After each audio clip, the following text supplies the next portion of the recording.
Hey all, I welcome you all to this session जहाँ पे हम लोग डिस्कस करने वाले हैं एक केस स्टडी जो कि हमारे पेपर 1 ह्यूमन ज्योग्राफी के एक टॉपिक से रिलेट करता है, that is food security. Now ये बहुत ही इंपॉर्टेंट टॉपिक इसलिए है क्योंकि इसमें जो डेटा दी गई है ना, बहुत ही ज़्यादा ऑथेंटिक डेटा, और इससे आप केस स्टडीज़ को डायरेक्टली इंपोर्ट कर सकते हो अपने आंसर्स राइटिंग में। नाउ कैसे आंसर राइटिंग में इंपोर्ट करना है, इस चीज़ के बारे में भी मैं आपको ज़रूर सिखाऊंगा by showing you some past year के क्वेश्चन पेपर्स, जिससे आपकी जो भरोसा है उस वो और भी ज़्यादा बढ़ेगा। तो देखो, सबसे पहले तो देख लेते हैं ज्योग्राफी ऑप्शनल पेपर 1 के इकोनॉमिक जो ज्योग्राफी है ना, उसका ये टॉपिक है, दो टॉपिक लाई कर रहे हैं टेक्निकली। एक तो है फूड सिक्योरिटी और एक है food and nutritional problems, right. इन दोनों टॉपिक से हम इसको रिलेट कर सकते हैं। नाउ ध्यान से देखिएगा, यहां पे जो हम लोग रिलेट करने वाले हैं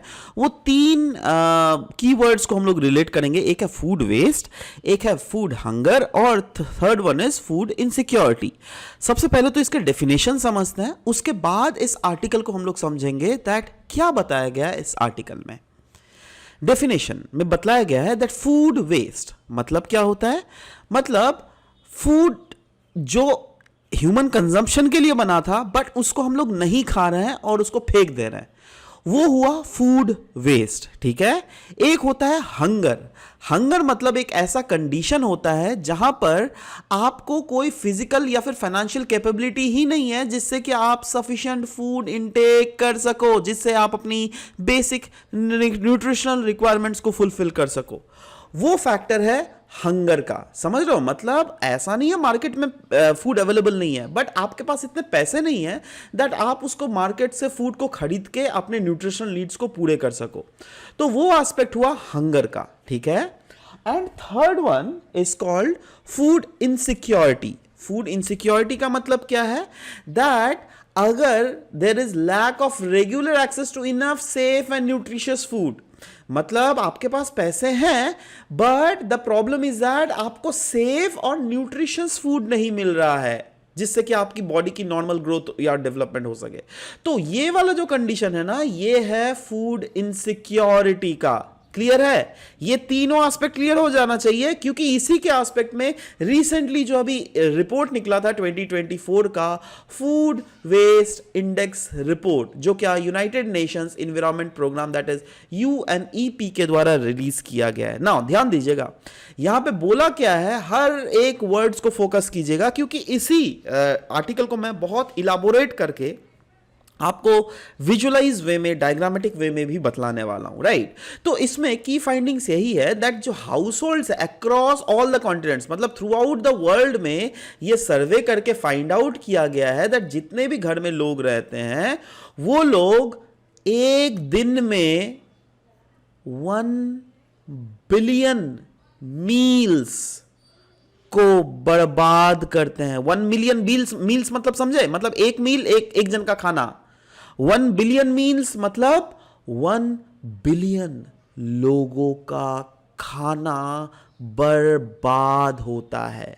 और ये डेटा दी जा रही है 2022 का, जो क्या समय के साथ साथ बढ़ ही रहा है। और कैसे बढ़ रहा है मैं आपको नेक्स्ट स्लाइड में ग्राफ के थ्रू दिखलाने वाला हूं, ठीक है। बाय द वे गाइस, अगर आप इस पीडीएफ को डाउनलोड करना चाहते हैं तो नीचे टेलीग्राम का लिंक दिया हुआ है, आप उस टेलीग्राम का लिंक को डिस्क्रिप्शन में दिया हुआ है, वहां पर जाकर डाउनलोड भी कर सकते हैं। और ऐसे ही अगर पावर पैक्ड आप ऑप्शन ज्योग्राफी ऑप्शन का कोर्स एक्सेस करना चाहते हैं तो आप यस हमारा एडमिशन आप ले सकते हैं। You can talk to us in this number for any further information. चलिए, यहां पे हम लोग जैसे बात किया, सबसे पहला दैट दुनिया में जितने सारे हाउस होल्ड्स हैं एक दिन में 1 बिलियन से भी ज्यादा मील्स को बर्बाद कर रहे हैं, ठीक है।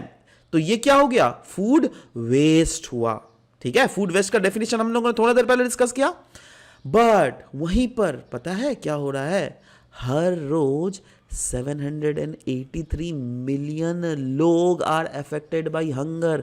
मतलब ऐसे दुनिया में 783 मिलियन पीपल है who are directly negatively impacted by hunger, मतलब उनके पास पैसे ही नहीं है उन फूड्स को खरीदने के लिए। और देखो, इससे भी ज्यादा लोग, ये तो 783 मिलियन, राइट, और 1 बिलियन लोग कहीं ना कहीं ये फूड्स को बर्बाद कर रहे हैं। और फूड इनसिक्योरिटी से पहले पता है अराउंड 1/3 ऑफ ह्यूमैनिटी, मतलब 33% लोग जो है they are not getting access to enough healthy food, जिससे क्या वो अपना आई मीन अपना हेल्दी ग्रोथ कर सके, राइट। तो अराउंड 1/3 ऑफ लोग are facing the food insecurity. Guys trust me, ये डेटा अपने नोट्स कॉपी में लिख लो, राइट। जहाँ पर भी आपने फूड सिक्योरिटी का अपने नोट्स बनाया ना, उन नोट्स में ये ज़रूर से लिख लेना, बहुत ही इंपॉर्टेंट है। और बाद नहीं तो आप तो हमारे पीडीएफ को डाउनलोड कर ही सकते हो। एनीवेज, फूड वेस्ट जो जनरेट होता है ना, कहा जा रहा है दैट अराउंड 8 से 10% of the global green house gas emit करता है फूड वेस्ट। तो फूड वेस्ट होने का ये भी नेगेटिव नुकसान है। और इश्यूज क्या क्या है? मेन इशू यही है दैट ये फूड वेस्ट जो देखने को मिल रहा है ना, वो इसलिए वेस्ट ज़्यादा होता है क्योंकि पूरा फूड का सप्लाई चेन ले लीजिए, from production towards marketing towards to up till consumption, right. ये जो पूरा सप्लाई चेन हुआ ना फूड का, इसमें फूड की बर्बादी बहुत होती है। And the main reason is that हमारे देश में या फिर दुनिया के ऐसे बहुत सारे कंट्रीज है जहां पर रोबस्ट कोल्ड चेन अवेलेबल नहीं है। और जो थर्ड वर्ल्ड कंट्रीज है, जो डेवलपिंग कंट्रीज है, जो पुअर कंट्रीज है, they are mainly the countries who are living in tropical region। और tropical region में तो आपको पता है countries are very hot, तो उनके लिए तो food chain चाहिए ही, right। और ये एक ऐसे countries है जहां पे as compared to temperate countries या फिर first world countries, food waste का जो जनरेशन होता है ना per capita in house hold, वो ज्यादा होता है, राइट। और ये मैं क्यों बोल रहा हूं ये ज्यादा होता है? चलो मैं डेटा आपको दिखलाता हूं। देखो यहां पर देखो 2019 और 2022 दो समय को कंपेयर किया गया है। और देखो 2019 में फूड वेस्ट जहां पर 931 मिलियन टन होता था, वहीं पर यह बढ़कर 1.05 बिलियन टन हो गया है, राइट। और देखिएगा पर हाउस होल्ड लेवल में जो एक साल में पता है कितना केजी वेस्ट किया जाता था 2019 को? वो था 74 केजी, बट 2022 को ये बढ़कर 79 केजी हो गया है। अब आपको पता चलता है घर में जो मम्मी पापा बोलते थे दैट बेटा खाना वेस्ट मत करो, है ना, क्योंकि आप अगर वेस्ट कर रहे हो तो दुनिया में एक ऐसे भी लोग हैं जहां पर उन लोगों को खाना नहीं मिलता है, राइट। और ये सब इन डेटास को देखकर हम लोग को क्लियरली समझ में आ रहा है। इनफैक्ट अगर चलो ये जो फूड वेस्ट जनरेट हो रहा है तो कौन ज्यादा जनरेट कर रहा है? हाउस होल्ड लेवल में जनरेट हो रहा है या फिर होटल रेस्टोरेंट्स में ज्यादा जनरेट हो रहा है या रिटेल्स में? तो देखो हाउस होल्ड लेवल में देख लीजिएगा तो 2019 में से लेकर 2020 को लेकर थोड़ा फूड वेस्ट जो है वो घटता हुआ देखने को मिल रहा है। बट ये जो रेस्टोरेंट ये सब का सर्विसेज देख लीजिएगा यहां पर लेकिन फूड वेस्ट बढ़ रहा है। वैसे ही रिटेल में थोड़ा जरूर घटा है, बट मेनली फूड वेस्ट बढ़ कहां हमको देखने को मिल रहा है वो है restaurant services and whatever the services that they give, right. Now अगर country wise annual per capita food wastage देख लीजिएगा हाउस होल्ड लेवल में 2002 का ये डेटा बतलाया गया है, तो देखो सबसे ज्यादा मालदीव्स, पाकिस्तान, अफगानिस्तान, इन कंट्रीज में हो रहा है भाई। इंडिया में देखो वो हालत respectively far better than these countries है हम लोग, राइट। इनफैक्ट फार बेटर मैं क्यों बोल रहा हूं? क्योंकि देखो ये जो कंट्रीज है ना ग्रीन वाले कंट्रीज, ये सब G7 कंट्रीज हैं। G7 कंट्रीज का अगर डेटा देख लोगे, इटली में कितना ज्यादा फूड वेस्ट जनरेट हो रहा है, कनाडा में देख लो 79 केजी पर हाउस होल्ड, राइट। वैसे ही जर्मनी में 78 केजी, यूके में 76, यूएसए 73, फ्रांस 61, जापान 60। वहीं पर अगर इंडिया में पर हाउस होल्ड देखोगे ये रिस्पेक्टिवली कम है, भूटान में और भी कम है, बट मालदीव्स में बहुत ज़्यादा है, पाकिस्तान में हद से ज़्यादा है,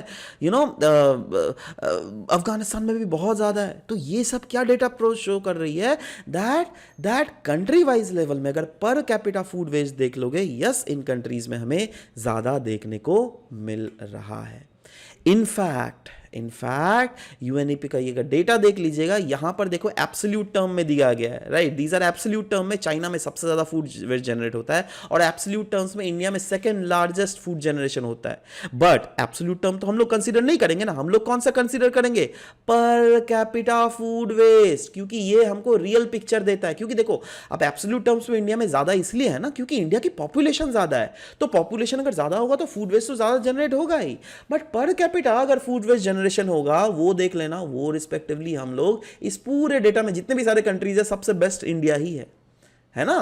और देखना जितने भी सारे फर्स्ट वर्ल्ड कंट्रीज हैं वो उनका हालत देखना, वो वहाँ पे फूड वेस्ट पर कैपिटा कितना ज़्यादा हो रहा है, देख रहे हो। यूएसए में भी देख लो 59 KG per capita, right. Australia में देख लो कितना ज़्यादा है, स्पेन, रशिया में तो चलो रिस्पेक्टिवली बेटर है, बट या United kingdoms, France, Germany, Japan, यहाँ पे बहुत ज़्यादा फूड वेस्ट जनरेशन हो रहा है। So this is what you need to keep in mind, that ये जो डेटा है, जो ये वाला डेटा है, ये क्या बतला है, estimated food waste per capita.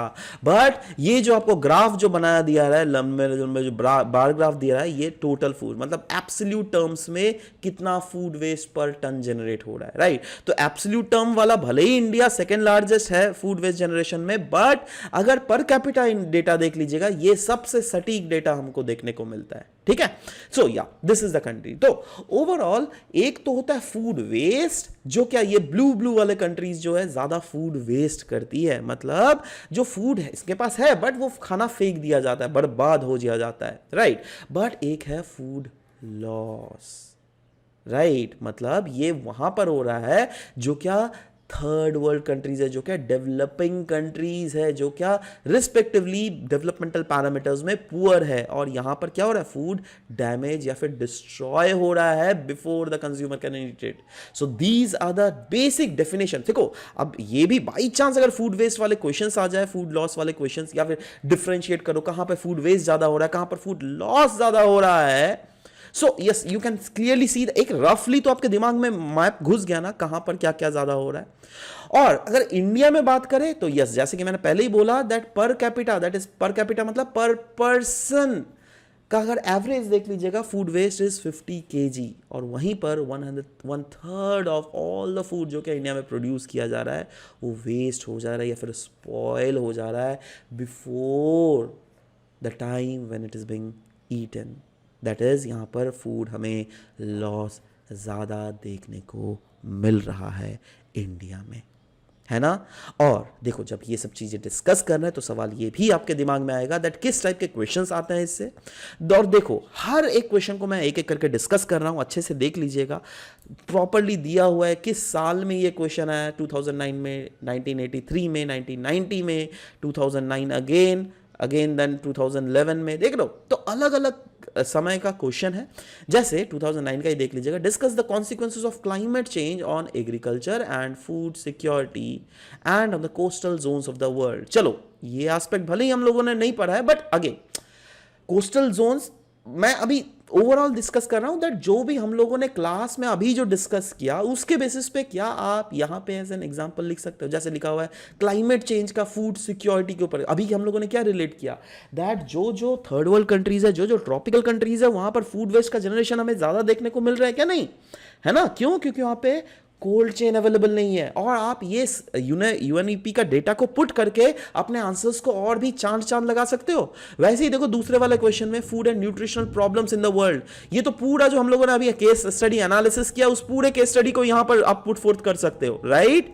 वहीं पर देखो यहां पे तीसरा क्वेश्चन दिया हुआ है account of special pattern, special, यार ये तो एकदम डिटो प्रॉपर ह्यूमन ज्योग्राफी को आप घुसा सकते हो, यहां पे लोकेशन एनालिसिस पुट कर सकते हो दैट यस फूड वेस्ट का प्रोडक्शन किस वाले रीजन में ज्यादा हो रहा है, क्यों ज्यादा हो रहा है, राइट। तो you can clearly say that yes tropical countries में क्लाइमेट चेंज का इंटेंसिटी ज्यादा होने के कारण वहाँ पे जो फूड का स्पॉइलिंग है वो बहुत ज्यादा हो रहा है, क्योंकि कोल्ड स्टोरेज फैसिलिटीज की भी बहुत ही ज्यादा कमी है, right. Now provide a geographical account, again देखो ज्योग्राफिकल अकाउंट वही स्पेशल पैटर्न टाइप्स क्वेश्चन है, right. That global food production and distribution of food, क्या नहीं लिख सकते हो यहाँ पर explanatory note on population and food security. देखो अब इसमें तो as an example, as an case study आराम से इस आर्टिकल को पुट किया जा सकता है। देखो वैसे ही देखो 2014 को आया था food security issues in developing countries, देख रहे हो। और क्या चाहिए आपको, मैं बोल रहा हूं ना, कभी भी अगर कोई भी केस स्टडीज डिस्कस होता है, it is based on the questions that has been came, right. 2014 में again food productivity with purity of ecosystem is the need of the hour. पूरा फूड का ecosystem that is from production till the selling till the consumption, ये पूरा ecosystem में अगर देख लोगे, वही बोला गया दैट फूड प्रोडक्टिविटी अगर अच्छा हो और साथ ही साथ पूरा इकोसिस्टम भी अगर प्रॉपरली फंक्शन करे तो that is what is the need of the hour, right. So that is you need to explain.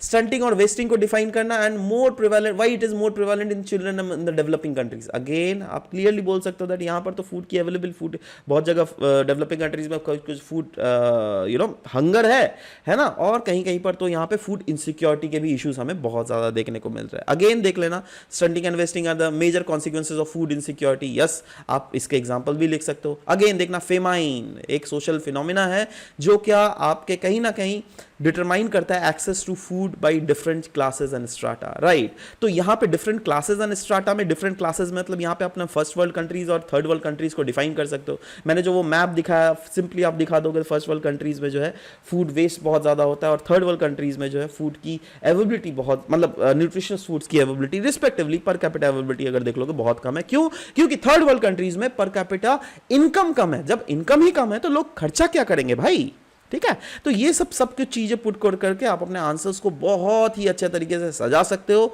और ऑफ कोर्स बहुत अच्छा से गेन कर सकते हो। नीचे कमेंट सेक्शन में जरूर से लिखना दैट आपको ये लेसन कैसा लगा। और यस, हमारी ज्योग्राफी ऑप्शन की एडवांस मॉड्यूल की क्लासेस चल रही है जहां पे आपको एक्सपर्ट स्ट्रेटजी के साथ miscellaneous topics, contemporary aspects, PDF materials provide किए जाएंगे। और अगर आपको एडमिशंस लेना है तो yes, you can talk to us in this number, क्योंकि ये कोर्स बहुत ही ज्यादा होलिस्टिक होने वाला है। आपके special doubt clearing sessions cover किए जाएंगे, जो क्या 300 से भी ज्यादा वीडियो आवर्स के आपको लेक्चर्स भी अवेलेबल करवाए जाएंगे, right. So anyways guys, this was all about the discussion that we had for this very session. मिलते हैं आपसे नेक्स्ट सेशन में, बाय बाय।